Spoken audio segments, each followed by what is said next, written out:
Oh my goodness, I'm not at all prepared for this. Okay, let's move to a better location. Hi, hello, my name is Amy Prokopis. I am a young adult author of books like the young adult science fiction book, The Arena, and the young adult fantasy romance series, Guardians of the Sixth Gate, book 2. And that series is called Shade of the Shadowlands, and this video is the cover reveal. So in this video, not only am I going to showcase the cover for you guys, but I want to talk about what the sequel is about. This is book 2 of 3 in the Guardians of the Sixth Gate series. I want to talk a little bit about all things writing as well, answer some questions. So this is going to be kind of a wild, random video that is centered around this series, but also writing and things moving in the future. So we're going to get into that. Before I sit down and give you guys like a proper video, Guardians of the Sixth Gate. It is my second book. It is a series, fantasy romance. So think Vampire Diaries meets Supernatural. There's demon hunting. There's it's Greek mythology inspired, all about trying to close the gate to the Shadowlands so that demons cannot come crawling into the mortal world. And there are people designated to do that. They are called Guardians. And when they wake, which is when they have their experience, their death experience, it should have killed them, but instead they are now immortal. The only way they can become mortal again is if they match. And when they find their match, which is like their true love, it strengthens the whole circle, which makes them able to close the gate, but also makes them easier to kill. So, fun things. Book 2 follows that same premise. Our two characters going into the middle book, and there's lots of romantic drama. This is the one where everything gets super heated, and I'm super excited to share the official book blurb with you guys and the cover with you guys. It'll be really fun. Oh my gosh, what was I gonna say? Yes, anyway. So Shade of the Shadowlands comes out May 30th. Really excited. Let's get into all things writing. There's a specific character in Shade of the Shadowlands that is introduced, and I have plans for a future series for that character. So in this video, I'm gonna give you guys a little bit more of a sneak peek who that person is. Even though if you follow me on TikTok, I've already been making TikToks about this person, so you may already know. If you don't follow me on TikTok, go follow me because I'm a lot of fun over there. But now, let's get into a proper video. Let's talk all things reading, writing, and Guardians of the Sixth Gate related. Let's go. Drum roll, please. Here is the cover for Shade of the Shadowlands. I love it. Look how pretty it is. It's blue. I love the icy blues. The book does take place in the winter time. It takes place the end of the fall. So we've got Halloween, November. We have all the holidays that are escaping me for some reason. And we go through the winter season. So super excited. Love this book. And again, this is where all of the romantic drama comes in. So let's talk more about the blurb and what book 2 is all about. Just for fun, let's read the book blurb for Shade of the Shadowlands together. Find your match, become mortal again. The entire town of Burbrook, Colorado is still reeling from the night of the BHS homecoming dance. Tori and her circle of guardians may be safe from the ferryman, but they know that the Shadow Mistress won't rest for long. After the circle gains a surprising new member, they feel safer than ever, but things quickly take a turn. Tori discovers that there are more strange things about her abilities than they first thought, and while this makes hunting demons easier, her newfound talents are far from comforting. First, there are the voices. Then, her dreams become reality, and she's stalked by a classmate that she knows to be dead. Tori decides to keep it all from the circle. The last thing she needs is Jamie's worry, especially after what happened at homecoming. The tension between them only worsens after the sudden appearance of an old friend, further separating Tori from Jamie and leading her to keep more secrets. She must decide between coming clean and strengthening her entire circle against the Shadow Mistress or staying quiet to keep their tragic fate at bay. So that is the blurb for Shade of the Shadowlands. That gives you an idea what the whole book is about. Again, this is book 2 of 3, so this is the middle one. There's a lot of romantic tension. Another character comes in that we are going to talk about in just a moment, I promise. And that character also ends up in the mix with the romantic tension. And there's a whole will they, won't they kind of plot. Super, super fun. And I do have a spinoff plan for that character because I could not explore it further. Holy moly. I'm so excited, guys, that I'm just like stuttering all over the place. I just cannot wait for you guys to get this book. Let's talk about that character now, shall we? In book 2, a character that gets introduced is somebody that works at a coffee shop. So in book 2, in Shade of the Shadowlands, everything that has gone down at Homecoming happens. It's kind of fractured the group a little bit. Tori feels kind of separated, especially from Jamie, and she gets a job. That's how the book opens. So if you have read the teaser, which is also coming super soon, for Shade of the Shadowlands, then you know that the first chapter, Tori and Mark, her uncle, are driving to Beans and Books, which is a cafe in Burbrook, and she's applying for a job. So that is what she does. She applies for a job. She finds out there's somebody else working there with her that just got hired, and he's going to be training her. And that person is Angel Ramirez, and he is dreamy. So Angel works at the coffee shop. He's like a year older than Tori. He's like 19, about 20 years old. And he works at Beans and Books. And he has worked as a barista before. So he is tasked with training her. So the two of them, they share their shifts most of the time together. And so she's there with him. And she starts to confide in him about all this crap that has gone on since Homecoming. So if you've read Guardians of the Sixth Gate, you know what happens at the end of the book. I won't spoil that here. Go read it. But some things go down and it leaves Tori kind of sad, but she had no choice but to let things unfold the way they did. So she had no choice and she's really upset about it because she wants things to have gone a different way. She wants to be with Jamie Quinn, obviously. But she can't because if she does, something bad is going to happen. So she's trying to avoid the relationship and keep their fate at bay. And so she's telling, without telling all the details, she tells all these things to Angel Ramirez while she works there throughout the book. And they get really close. And she has kind of a crush on him just because, like I said, he's dreamy. But there's this will they, won't they thing going on between the two of them. And she really grows to be good friends with him. Angel Ramirez is the normal boy to her. You have Jamie Quinn, he's this guardian, he's got these powers of strength, and then you have Angel Ramirez, who's this normal boy planning to go to NYU in the fall. He's just in Burbrook to save up a little bit of money.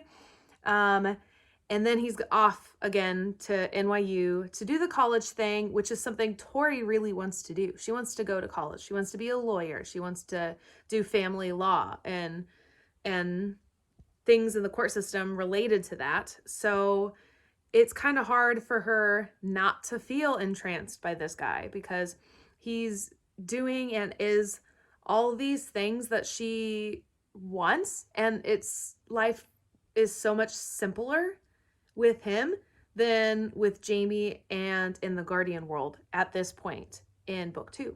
So that's where book 2 picks up with her meeting Angel, getting close, and that's where the rest of the plot comes in. So just like I said in the blurb, she starts to discover things about her powers that they had not anticipated. So there's more to Victoria Johnson than just the telekinesis. She starts to hear voices, and these voices are telling her to go places, and it's always the same voice telling her to go to the gate, and she is not sure if it's a friend or a foe yet. And just as she starts to come clean about this to somebody in their world, a particular person makes a reappearance that they all thought was dead. And that person is Emily. And if you've read Guardians of the Sixth Gate, you know exactly who Emily is and why that is such a big deal. If you haven't read Guardians of the Sixth Gate, go and read it, because Emily coming back into the picture will blow your mind. That is where I'm going to leave the explanation of the plot, because I don't want to give too much away. I am planning to do arcs though, so be on the lookout for a sign up if you're interested in getting an ebook copy of Shade of the Shadowlands before it actually comes out May 30th. I will also list it on Booksprout. That's what I'm planning to do. So if you would like to get a copy of it, you can also go straight to Booksprout and try to reserve a copy as long as you sign up as a reviewer. So that is also coming very, very soon. So now let's get into the question and answer part of the video. The question and answer part of the video, I do this with just about every reveal so far for my covers that I've done. I pose the question, basically ask me anything on Instagram, and I compile the questions and I respond to them. So I will say, just as a heads up, I did get some of the same questions as I have in all of these videos, but some of my answers have changed slightly just because of the experience that I've gained and where I am in my career right now. So I'm going to answer them anyway. So let's go ahead and answer some questions.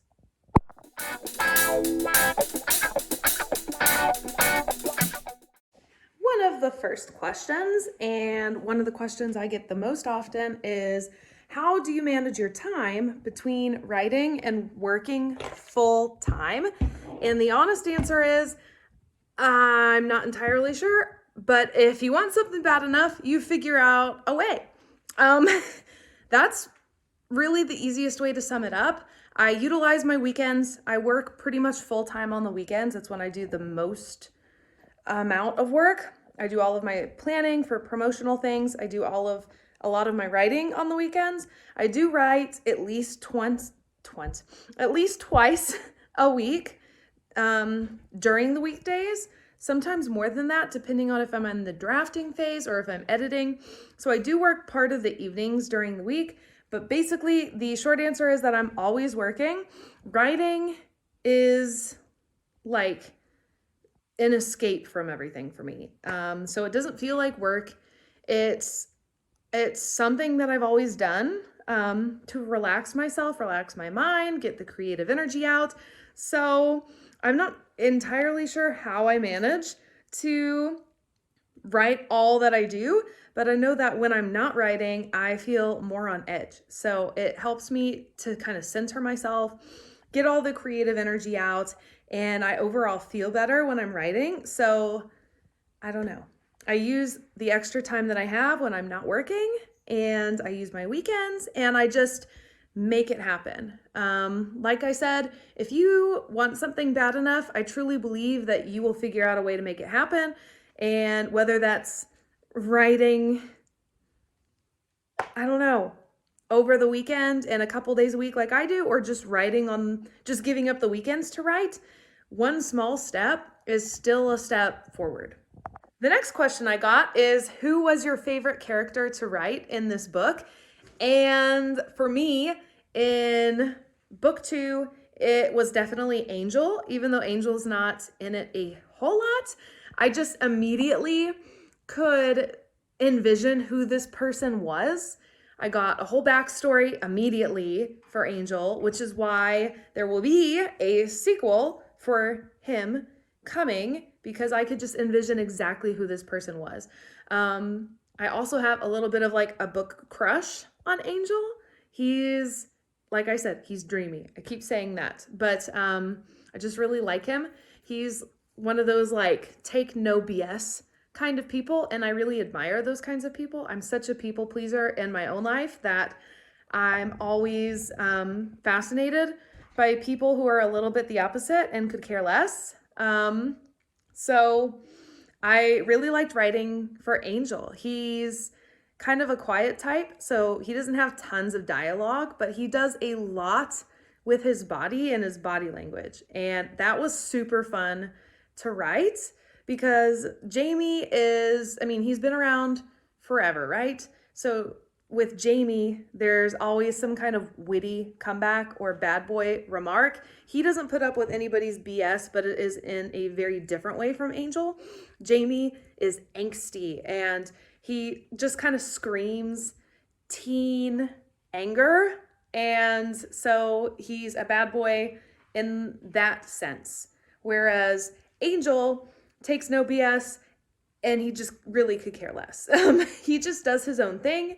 He's he's a year older than Tori and Jamie, so he's 19, 20, so he's much more of an adult. He's this new, he's in young adulthood, going off to college. He's moved on to bigger and better things. He could, high school drama and drama in general does not compute. It's not something he puts up with. So that was super fun to write for because, like I'm kind of saying now, he's similar to Jamie in a lot of ways, but everything about him is much more subtle.